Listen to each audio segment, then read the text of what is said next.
Hello everyone, how are you? I hope you're all doing well. Today we are going to learn about object-oriented programming. Let's get started.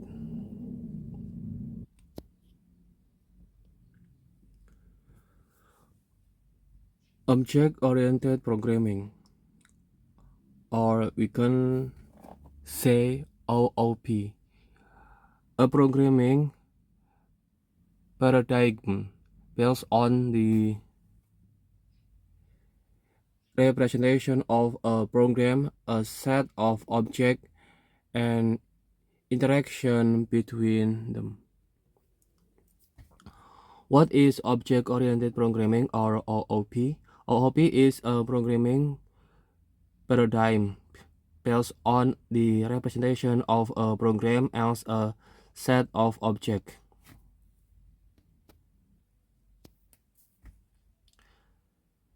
Objects are data abstraction with internal representation, often called fields or properties, and methods for interacting with them. Most languages have a class-based OOP approach. What does that mean? Every object has a type. In a class-based approach, an object is an instance of a class. OOP itself is not a language specification or a specific language feature. OOP may be used with many languages. Some languages are even multi-paradigm. For example, you may use both OOP and functional programming or FP with the same language. Or if you want to learn more about this, you can open references from Wikipedia, object-oriented programming. Class and object. Class is a set of attributes, fields, properties, data, and related methods, functions, procedures that together represent some abstract entity. Attributes store state while procedures express behavior. Classes are sometimes called prototypes. Object is an instance of a class which has its own specific state. Class person, string attribute name, boolean attribute merit, method greet. Person, egg, name, merit, and excrete.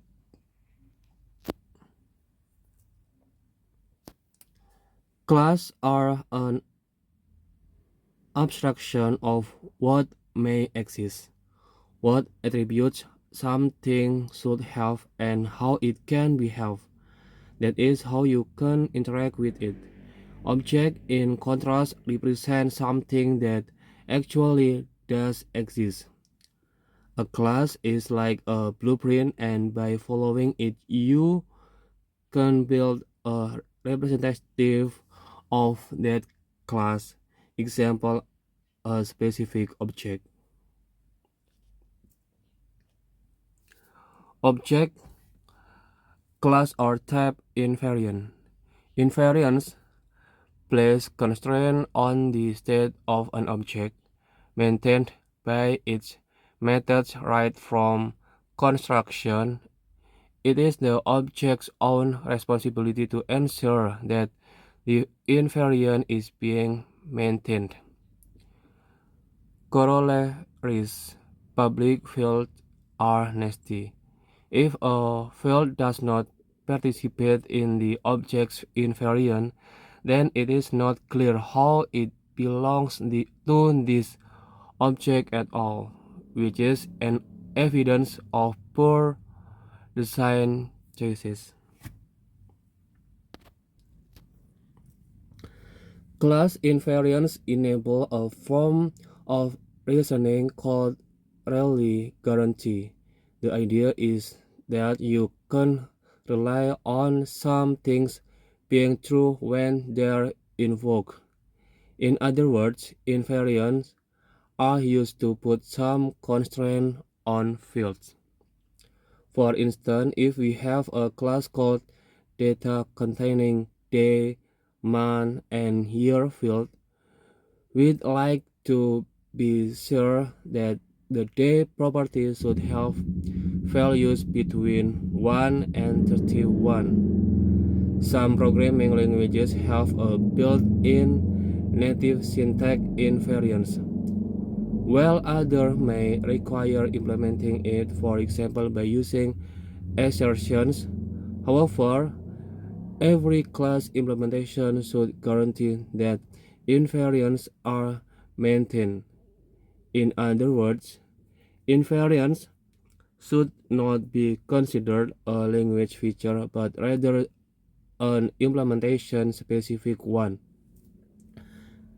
Invariance can play a role both when creating an object.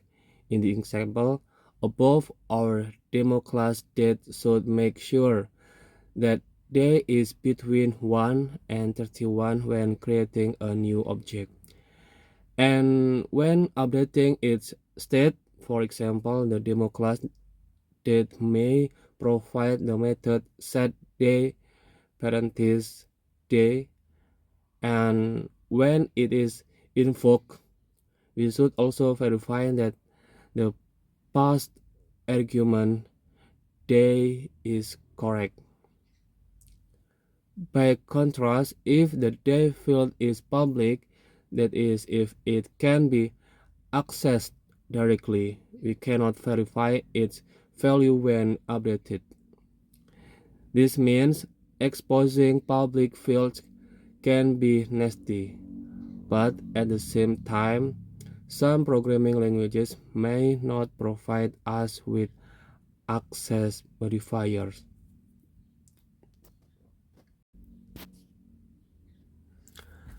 Abstraction.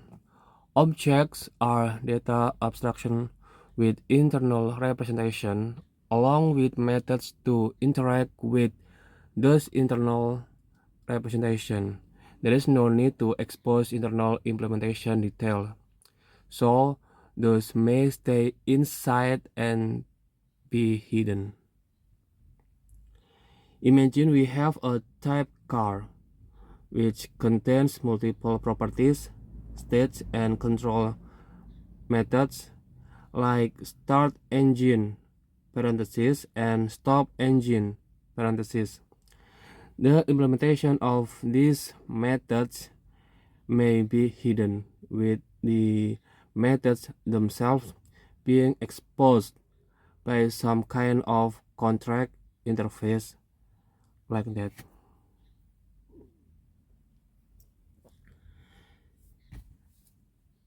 Encapsulation. Encapsulation is the option to bundle data with methods operating on said data, which also allows you to hide the implementation details from the user.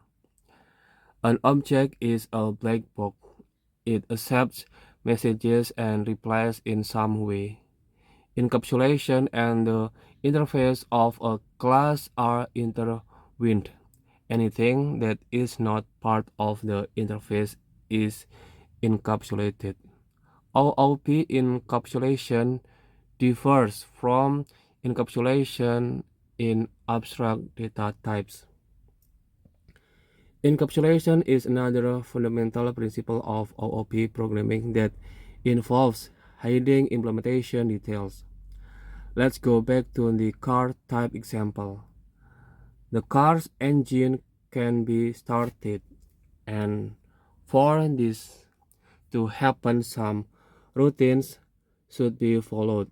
Example, check the fuel level, battery voltage, and extra. But the car type can provide only the start engine parentheses method and hide the execution of all these routines from the outside world.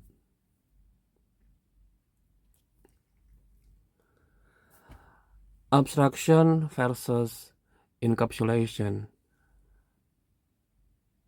Abstraction is about what others see and how they interact with an object. Encapsulation is about how an object operates internally and how it responds to messages. What is the difference between abstraction and encapsulation? It seems they are similar and highly related. Abstraction means providing a generalization, and it may be functional abstraction or data abstraction. In short, you could say that abstraction dictates that some information is more important than other information, but correctly does not specify a specific mechanism for handling the unimportant information. Encapsulation means hiding the implementation detail.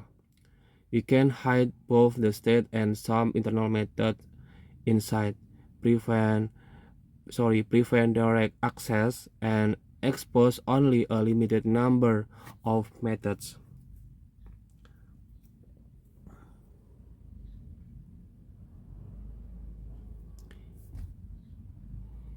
Encapsulation. Most programming languages provide special keyword for modifying the accessibility or visibility of attributes and methods. In Kotlin, public accessible to anyone, private accessible only inside the class, protected accessible inside the class and its inheritors, internal accessible in the module. Support for encapsulation requires certain mechanism for hiding the state properties and methods from the outside world. Most languages provide access modifier, example public and private, where public means accessible by everyone and private means accessible only inside the class. There are four access modifier in Kotlin. In addition to private and public, there are also protected, similar to private, but it allows access to a property or method inside both the class and its inheritors. We will talk about inheritance shortly. Internal, visible inside the module. The visibility modifier is related to a project structure. A module is a set of source files compiled together. Example, a Maven project. Optional. Access modifier help us limit the visibility of properties or methods. Visibility may be validated at compile time. However, in many languages, accessibility may be modified at runtime, example using reflection. And let's remember that some languages don't have access modifier at all.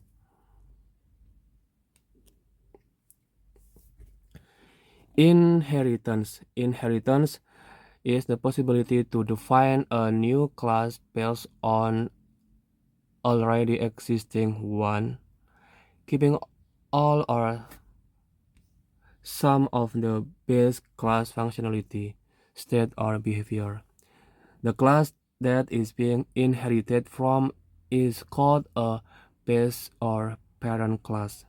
The new class is called a derived class, a child, or an inheritor. The derived class fully satisfies the specification on the base class, but it may have some extended features, state, or behavior. Inheritance is another fundamental principle of OOP. Using inheritance, we can introduce a type hierarchy where every inheritor will obtain features from the base class. Inheritors can also introduce new features and or override change the inherited ones. Consider our car example again. There are actually different types of vehicles, light vehicles, truck, buses, etc. But every truck has an engine, wheels, and a stage, mileage, fuel level, etc. So we can introduce a base type vehicle first and implement the share logic and state. Then add specific vehicle type and set them up so that they inherit features from the vehicle base type. Inheritance, general concept, specific concept, is a relationship.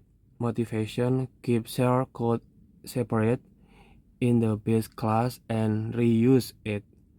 Type hierarchy, subtyping, incremental design. Inheritance is often redundant and can be replaced with composition. As we noted earlier, the base class may contain shared code that can be reused by its inheritors. For example, every vehicle can move, so the vehicle type may have the move parenthesis method.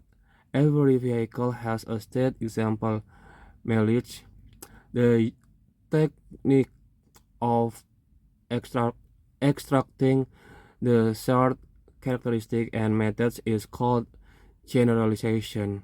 In this type of design, however, classes participating in a generalization relationship become tightly coupled. Any changes applied to the base class may affect its inheritors. On the contrary, any inheritor may have specific characteristics. For example, only trucks can have trailers. This is a specialization technique representing the so-called type of relationship or is a relationship. Truck is a vehicle. In most scenarios, inheritance design can be replaced with composition. Composition can be captured with the phrase one object is part of another object. Like inheritance, composition is a mechanism for reusing code and it also describes relationship between entities. But in this case, there is no parent-child relationship. In our previous example, every vehicle has an engine. Instead of keeping all the engine specification in the vehicle class, we can introduce additional engine classes, establishing the relationship all vehicle has an engine.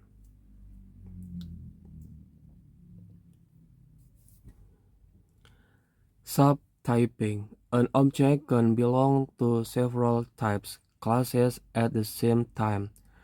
A learner, a student, a woman, a beer enthusiast, and the reigning UFC champion. Need, a developer, a man, an anime lover, and a recreational swimmer. Each type class defines an interface and expected behavior. So in our example, while Eleanor is a student, she will exhibit a set of expected behaviors, such as turning in homework, studying for tests, etc. When Eleanor gets her degree, she will stop being a student and she may choose to exhibit two associated behaviors, but her overall identity will not change and The behaviors associated with her other properties will be unaffected.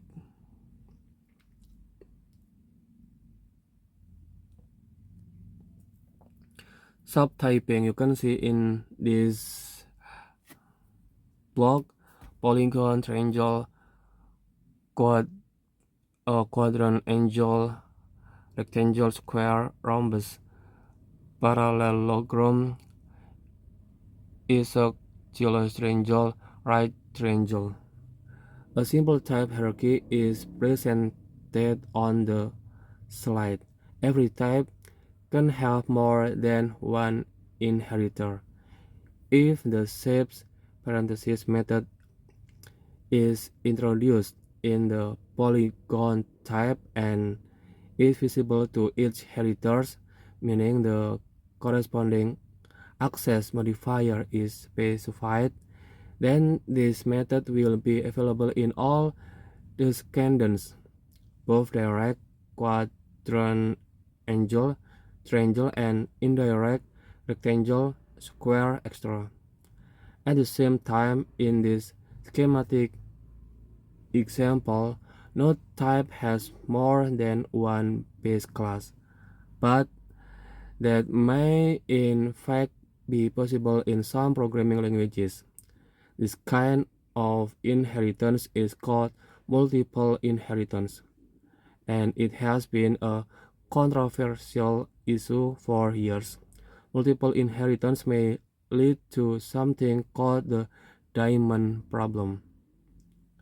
Consider the following pseudocode: class A, fun, foo, parenthesis, class B extends A, colon, fun, bar, parenthesis, class C extends A, colon, fun, bar, parenthesis, class D extends B, C, colon, fun, bus, parenthesis, bracket curly, foo, parenthesis, implementation sum from A bar. Which bar exactly should we call from type B or C? Polymorphism. Polymorphism is a core OOP concept that refers to working with objects through their interfaces without knowledge about their specific type and internal structure. Inheritors can override and change the ancestral behavior. Objects can be used through their parents' interfaces. The client code does not know or care if it's working with the base class or some child class, nor does it know what exactly happens inside.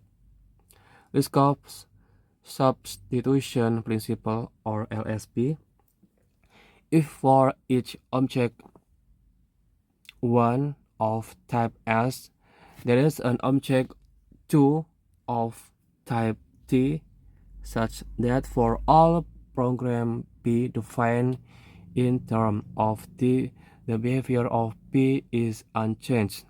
When 1 is substituted for 2, then S is a subtype of T. Polymorphism is equal poly, it means many, morphe is form. In computer science, polymorphism is the provision of single interface of entities of different types. It describes situations in which something occurs in several different forms but provides similar methods to interact with it. OOP in Kotlin: class, useless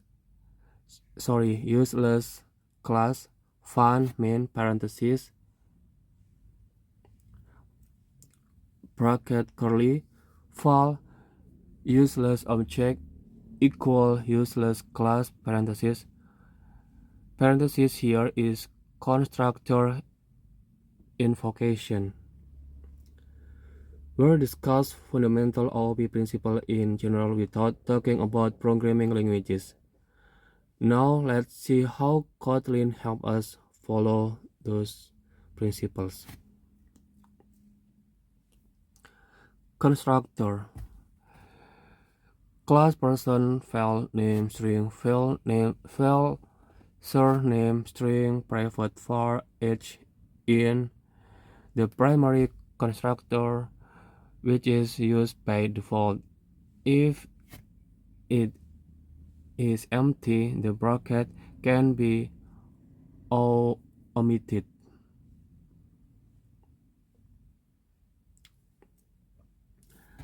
Constructor name string parent person this name parent dot surname 0 the secondary constructor.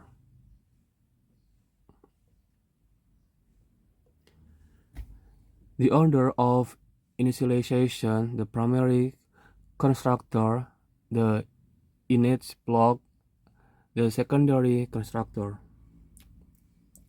To declare a class in Kotlin, we need the corresponding class keyword. In fact, at a bare minimum, you can declare a class with just a single line of code. Example, class person file name string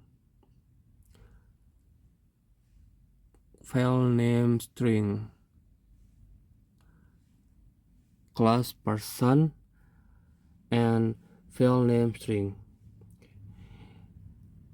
You can declare a class with just a single line of code.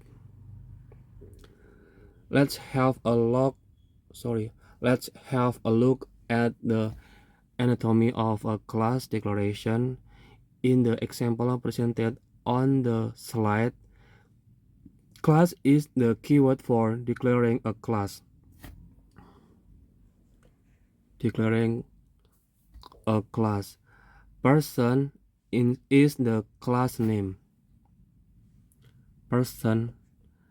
is the class name. Which start with capital letter. Okay, don't forget to write this person capital letter following Kotlin coding convention. File name string file surname string private var each in. This part contains both class properties or fields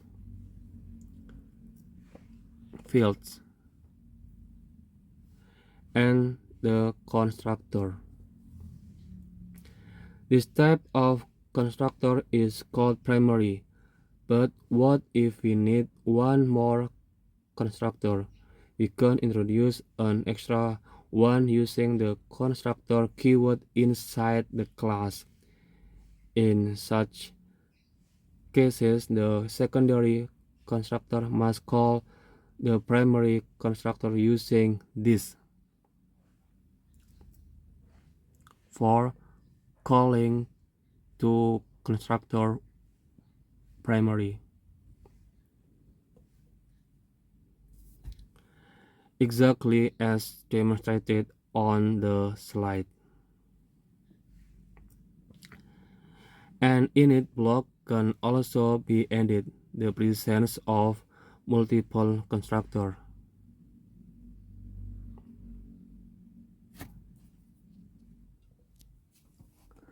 Primary, secondary, and initializer blocks may seem confusing. Just remember the order of initialization: primary, init, secondary. This is relevant in cases where, for example, we create a person object like file person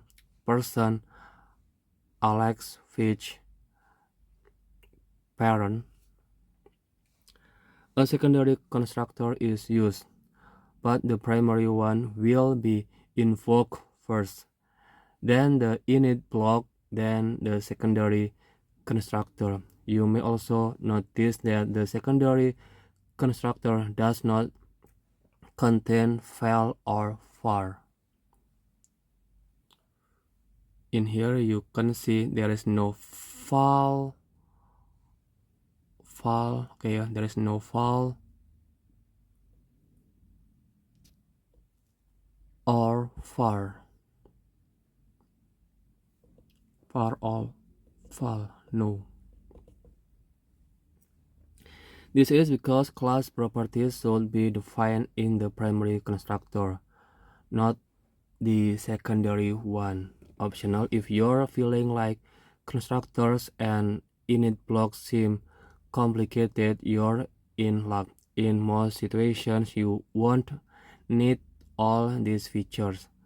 To quote a Drew Presley from the Q&A for his talk entitled Kotlin for Android Plain and Simple.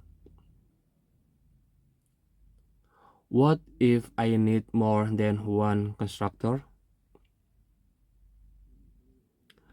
Why is this? Well, in other languages, you may need multiple overloaded constructors. In Kotlin, it's more conscious to use default values, which will solve your issues in most scenarios. Class person, file first name string, file last name string, var is employed, boolean is equal true. In such cases, the argument is employed may be omitted when invoking the constructor. For example, val p1 equal person Alex Fitch, val p2 person George Hoffman false. Both instances of object creation are correct in the snippet above. Constructor open class point val x init val y init constructor under point this other x under y constructor circle this circle dot center. Constructors can be changed, but they should always call the primary constructor in the end. A secondary constructor's body will be executed after the object is created with the primary constructor. If it calls other constructors, then it will be executed after the other constructor bodies are executed. Inheritor class must call parents constructor. Class color point val color x in int y int integer point x y.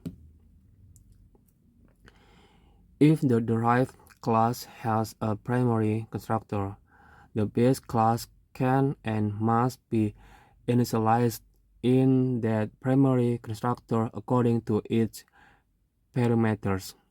In the example above, the color point class is inherited from point, so the point constructor must be invoked. The syntax is similar to secondary constructor declaration. You probably noticed the open keyword added to the point class declaration. Why do we need this? We'll talk about it in a few slides.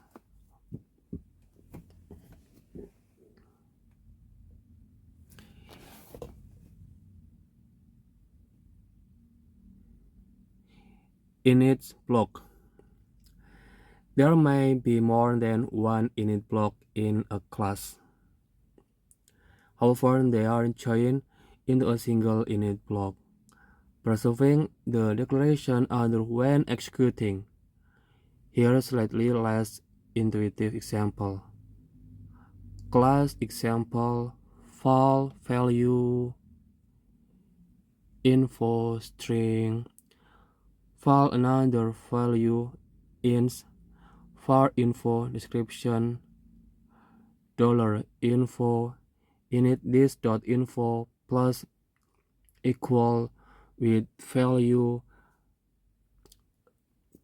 $value constructor value init this value file third value compute another value asterisk 2 private fun compute another value parenthesis value parenthesis 10 init another value equal compute another value parenthesis. As you may have noticed, an extra secondary constructor is added between two init blocks. This does not affect the init block execution in any way. There can be several init block value can be initialized in init blocks that are written after the constructor parameters are accessible in init block, so sometimes you have to use this.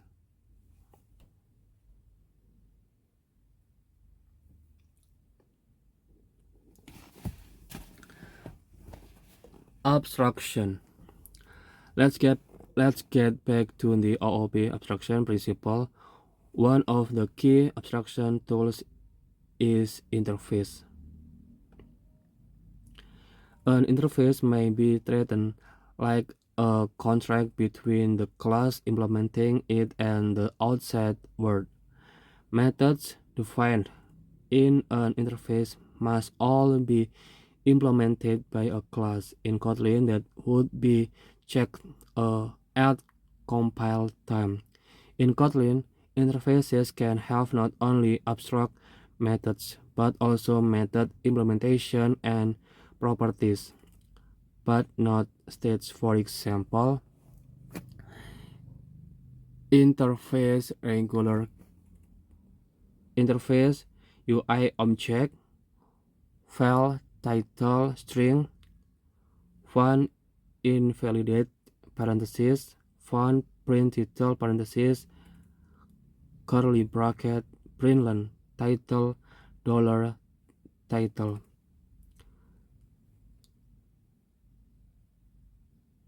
Class UI button override file title string UI object override font invalidate.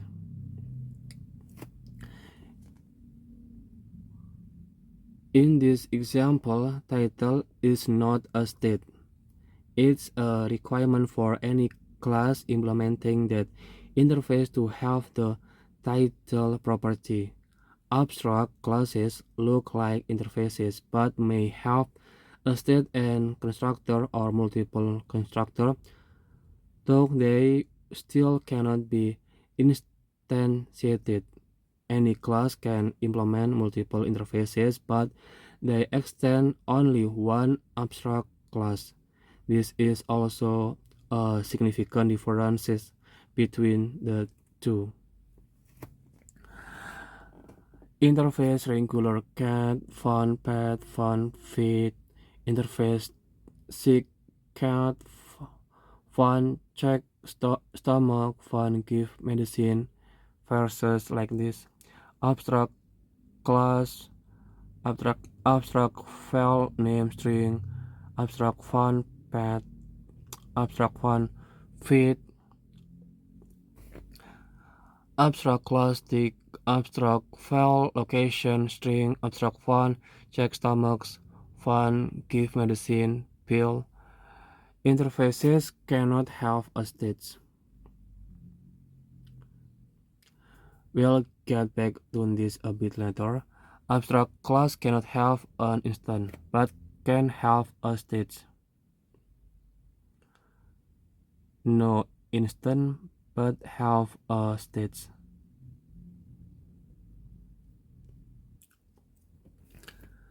I think enough for this learning about OOP, and in the next time I will give you information about the encapsulation, inheritance, and extra deeper. If you have any question about this, about what I have teach you, you can comment on below this video. Thank you so much for watching this video. Don't forget to subscribe, like, share this video. See you next time and goodbye.